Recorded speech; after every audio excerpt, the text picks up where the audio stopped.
Hi YouTube, and this is JTrain997, and I'm back this time with my review of the Chicken Fried Toys Dime Novel Legends Man in Black figure. Now get a good look at him here in the packaging. The Man in Black is, of course, the signature bad guy from a lot of the westerns, and this guy beyond that is actually a tribute to an older western series. You'll actually see that a lot in here. There's a lot of love for older western toys. From the old Mark's toy line, we had Johnny West. His bad guy was very similar to this. He was decked all in black. I believe it was like Sam Cobra was his name. I'm not quite sure, but of course the Man in Black here has his accessories packed behind him, which I believe is his hat, his two black revolvers, and his base. This series has a just a 50-50 chance of getting the plain base or the red base. There's nothing really special between them. And I follow the creators of this toy line on Facebook. They've said that there's no variation really, it's just whatever color happens to get packed in. So, on the back of the packaging here, you can see the other characters in this wave. His read-up says, mean as a Texas rattlesnake before anyone even knew what Tejas meant, the Man in Black lurked in the shadows, never afraid to run afoul of the law. There's ne'er-do-wells drifted from town to town, willing to do the dirtiest deeds for $1. So, a very nice little read up here. Very excited to have the Man in Black. Let's open him up. Hey guys, before we start the review, I just wanted to make a quick little addendum to the video. There was an issue on the main Facebook page where they were talking about there were some issues with some of the figures coming from the factory. So they're recommending that due to some of the arm joints getting stuck in the transition being shipped over from overseas, they recommend you dip these in hot, not boiling water before you actually start bending them to keep the arm joints from breaking. Again, that's not every figure. It's not like you're going to open these and the arms are going to fall off. They have had a few people report it though, and that's just a recommended precaution they're giving everybody. So that being said, let's move on to the actual review. And here we have the Man in Black out of packaging. Let's get a quick 360 of him. You know, a lot of times you think that when they go with one color overall for a figure, it's going to kind of wash them out and not, you know, just make them look kind of plain. But I don't know. There's something about this guy that just works. Let's actually zoom in on some of his detail here. You can see he's got a little goatee. Both his revolvers are solid black. Down to his holsters. And he's got his coat thrown back so he can quick draw that pistol, which is a really nice little touch. You know, everything about this guy, even the shells on his belt appear to be black, but it's just such a neat little detail, you know.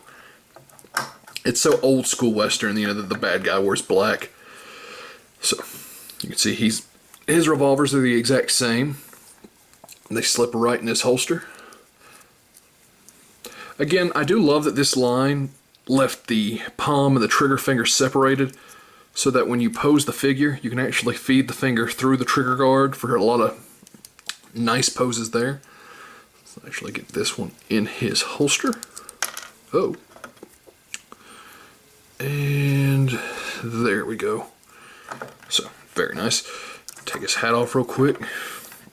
As far as his articulation, he has the standard for the Chicken Fried Toys Dime Novel Legends line. Head does a full 360, some up and down. Arms are a little bit stiff, as mentioned earlier. It does a full 360 at the arm, though. 360 bends and spins at the elbow. Spins at the wrist. There is no main abdomen articulation in these figures. They do turn full 360 at the waist, though. This guy's coat is hindering his ability to do that a little. So you kind of make do with about this much left and right, unless you want to remove the coat. Legs go forward to about here. They would go back, again, tiny bit hindered by the coat. Double jointed at the knee and spin at the ankle.